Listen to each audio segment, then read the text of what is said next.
Alright mga idol, magandang araw sa ating lahat. At may nakita tayong video galing kay Senador Robin Padilla, yung plenary hearing nila noong December 9. So ako, pabor ako dito sa kanyang gustong mangyari na magkaroon ng isang ang mga kapwa natin Pilipino or yung mga Muslim. Diba? Dahil laganap na po sa buong Pilipinas ang mga Muslim. Marami na pong nagbalik Islam. Kahit yung pinsan kong dalawa, nagbalik Islam na rin. So, napapanahon na para sa kanila na magkaroon ng isang magandang batas, magkaroon ng isang konkretong batas na magpuportikta sa kanila. Nang sa ganon ay hindi sila maabuso, hindi sila minamaliit katulad nung ginawa ng isang katulad pareho nating Kristiyano doon sa Tarlac na hinampas yung babaeng Muslim. Hindi maganda po yon. Kaya kailangan talaga may batas na para sa kanila na magpoprotekta sa kanila. Panoorin ninyo ang video ito. Recognize the sponsor of the measure. Maraming salamat po, Ginoong Pangulo, at sa atin pong pinunong mayorya na aming pong godfather sa BARM at sa NCMF. Alam niyo po, wala pong pagkukulang ang inyo pong nagawang batas.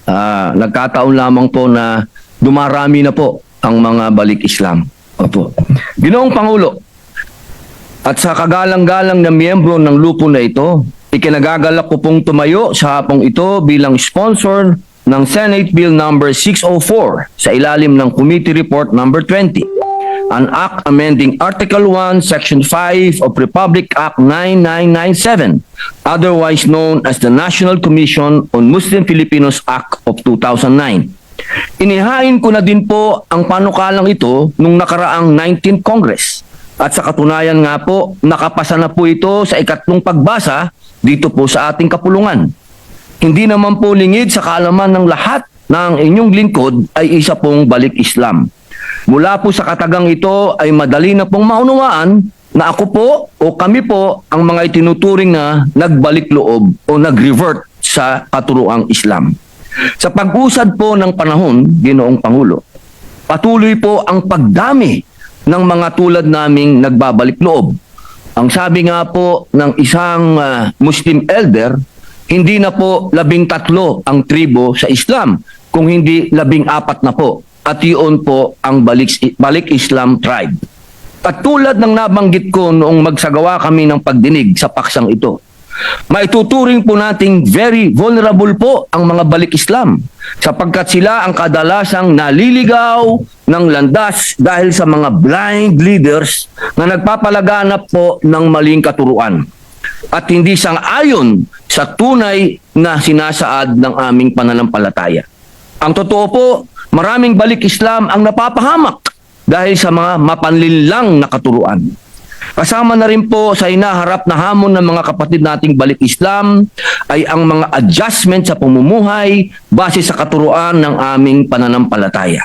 At nandyan na rin po ang minsan ang hamon sa pagtanggap ng aming mga pamilya at mahal sa buhay sa landas na aming tinatahak. Dahil po dito, inihain po ng inyong lingkod ang panukalang paksa ngayong araw upang magkaroon po sana ng representasyon ang mga balik Islam sa National Commission on Muslim Filipinos. Sa kasalukuyan, ayon po sa NCMF Charter, ang komisyon ay pinamumunuan ng sekretary at required na magkaroon ng tig-isang miyembro mula sa women, youth at ulama sectors. Base po sa ating panukala, At ayun na mga idol, pinutol ko muna dahil magkakaroon tayo ng issue sa copyright. At ako, sang-ayon ako dito sa gustong mangyari ni Senador Robin Padilla. Yung mga hinahangad niya sa kapwa niya balik Islam. Dahil hindi naman lingid sa ating kalaman na siya ay isang balik Islam.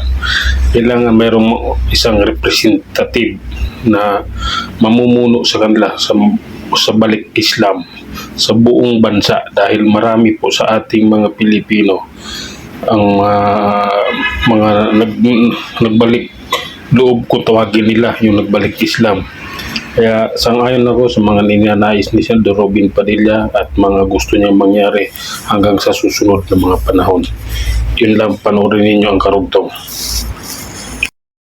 Nais po sana nating maisabatas na may representasyon ang Balik Islam sa NCMF upang mabigyan ng pansin ang kanilang mga natatanging pangangailangan.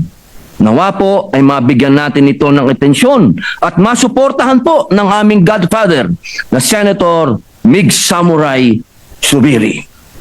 Maraming salamat po. Ito po ang aming panukala. Thank you, Senator Robin Padilla. You're sure samurai, not what is that other one? Ninja. No, Ronin. Ronin. Sabi ko, boss, hindi po ako Ronin kasi ikaw boss ko eh. Ikaw yung Senate President. Yung Ronin po is the masterless samurai. All right. Thank you, Mr. President. Mr. President, there being to allow our colleagues to study the measure further, maybe move to suspend consideration of Senate Bill number 604. And if I could be made, Mr. President, with the permission of the sponsor, a co-author and sponsor of the measure. Kung karangalan ang makasama po sapagkat kayo po ang godfather namin. Thank you po. Maraming Thank you. salamat po, Mr. President. Yes, we'll make that on record. So any objection? Hearing none, consideration is suspended. We just will defer the.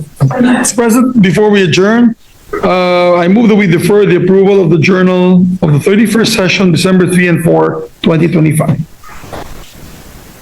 I so move.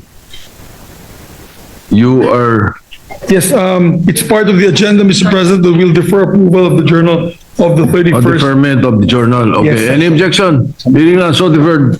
Thank you, Mr. President.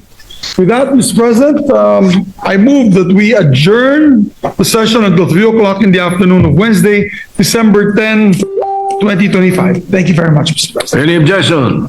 Hearing none, the session is adjourned until 3 o'clock in the afternoon of Wednesday, December 10, 2025.